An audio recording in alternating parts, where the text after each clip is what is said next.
Hello everyone, good morning সবাইকে। কেমন আছো বন্ধুরা? আশা করব অনেক ভালো আছো। আমরাও কিন্তু অনেক ভালো আছি। আজ রিম্পা চন্দনার রান্নাঘরে কিন্তু আবারও চলে এসেছি নতুন একটি রেসিপি নিয়ে তোমাদের সঙ্গে। আজ কিন্তু নিয়ে এসেছি এঁচোড়ের একটি রেসিপি। মাংসকে কিন্তু হার মানিয়ে দেবে হাতে মাখা এই দম এঁচোড়। একবার বানিয়ে দেখুন, সত্যি বলতে খেতে কিন্তু অসাধারণ লাগবে। অল্প তেল মশলা দিয়ে কিন্তু এত সুন্দর টেস্টি একটি রেসিপি দম এঁচোড়। যারা মাছ মাংস খেতে ভালোবাসেন না তাদের জন্য কিন্তু এই রেসিপিটা একদম পারফেক্ট। তাহলে চলো, ভিডিওটা একদম স্কিপ করো না, পুরোটা দেখার জন্য অনুরোধ রইল।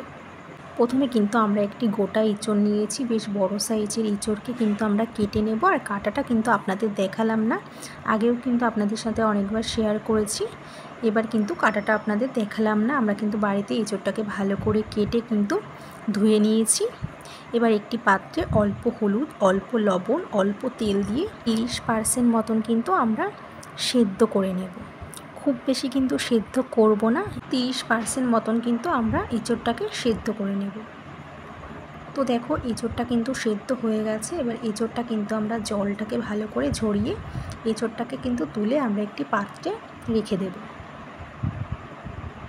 কিন্তু এদিকে আমরা এঁচোড়ের একটি মশলা তৈরি করে নেব। তার জন্য নেব 15 থেকে 16 কোয়া রসুন আর 6 থেকে 7টা কিন্তু আমরা কাঁচা পাকা লঙ্কা নিয়েছি, 1 আঙুল মতন আদা। মশলাগুলিকে কিন্তু আমরা বেটে নেব। কিন্তু সেদ্ধ করে রাখা এঁচোড়ের উপরে আমরা মশলাগুলি দিয়ে দেবো। ফার্স্টে আমরা 2টো পেঁয়াজকে কুচি করে দিয়েছি, একটা টমেটোমের টুকরো, 2টো কাঁচা পাকা লঙ্কা, আর আমরা দিয়েছি 1 চামচ জিরে ধনে বাটা, 1.5 চামচ আদা রসুন কাঁচা লঙ্কা বাটা, আর স্বাদের জন্য লবণ, 1 চামচ হলুদ, 1/2 চামচ ঝাল লঙ্কার গুঁড়ো, 1/2 চামচ কাশ্মীরি লঙ্কার গুঁড়ো, 3 চামচ সর্ষের তেল, 2টি তেজপাতা, গোটা গরম মশলা, আর একটা আস্ত রসুন দিয়েছি, গোটা রসুন।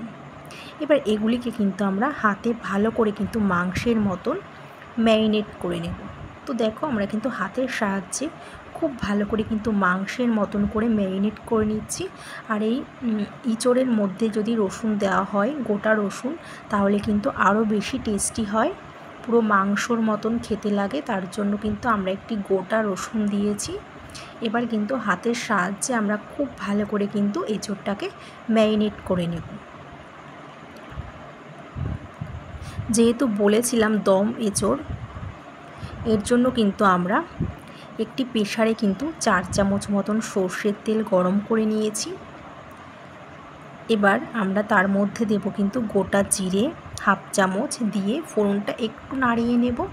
গন্ধ বের হলেই কিন্তু আমরা ম্যারিনেট করা এঁচোড় দিয়ে দেব। দিয়ে 2 মিনিট কিন্তু খুব ভালো করে কিন্তু আমরা এঁচোড়টাকে কষিয়ে নেব, ঠিক মাংসের মতন করে। তো দেখো, আমরা খুব ভালো করে কিন্তু কষিয়ে নিচ্ছি। যেহেতু আমরা দম এঁচোড় করব, এর জন্যই কিন্তু আমরা প্রেসারে করছি। তো দেখো, খুব ভালো করে 2 মিনিট আমরা কষিয়ে সামান্য অল্প জল ব্যবহার করেছি। আমরা কিন্তু একটি ঘন গ্রেভি তৈরি করব, অল্প জল দিয়েছি এর জন্য। এবার একটি সিটি দিয়ে নেব। একটা সিটি দেওয়ার পরেই কিন্তু প্রেসারের ঢাকনাটা আমরা তুলে নেব। কিন্তু স্বাদের জন্য দেব আমরা অল্প চিনি আর সামান্য কিন্তু ধনেপাতা কুচি। আর এই ধনেপাতা কুচি দিলে কিন্তু সত্যি বলতে খেতে কিন্তু অসাধারণ লাগে। এবার কিন্তু খুব ভালো করে আমরা নাড়িয়ে চাড়িয়ে নেব, ঝোলটাকে ফুটিয়ে নেব। একটু ফুটিয়েই কিন্তু আমরা নামিয়ে ফেলবো হাতে মাখা দম এঁচোড়। অল্প তেল মশলা দিয়েই কিন্তু এত সুন্দর টেস্টি একটি রেসিপি তৈরি হয়ে গেল। এত সুন্দর টেস্টি হয়, আপনারা কিন্তু বাড়িতে না করলে কিন্তু একদমই বুঝতে পারবেন না। তো দেখো, আমরা কিন্তু এখানে একটি ছোট বলে কিন্তু এঁচোড়টাকে নামিয়ে ফেলেছি। আর একটি গোটা আস্ত রসুন দিয়েছি। আর এই গোটা আস্ত রসুনটা খেতে কিন্তু অসাধারণ লাগবে। আর আপনারা যারা মাছ মাংস খেতে একদমই পছন্দ করেন না, তারা কিন্তু বাড়িতে একবার এইভাবে কিন্তু হাতে মাখা দম এঁচোড় খেতে পারেন। মাংসকে কিন্তু হার মানিয়ে দেবে এই হাতে মাখা এই দম এঁচোড়। তো বন্ধুরা, কেমন লাগলো আজকে আমাদের এই রেসিপিটা? যদি ভালো লেগে থাকে তাহলে কিন্তু অবশ্যই একটি কমেন্ট করে জানিও। তো বন্ধুরা, আজ এই পর্যন্ত। আবার দেখা হবে নেক্সট ভিডিওতে।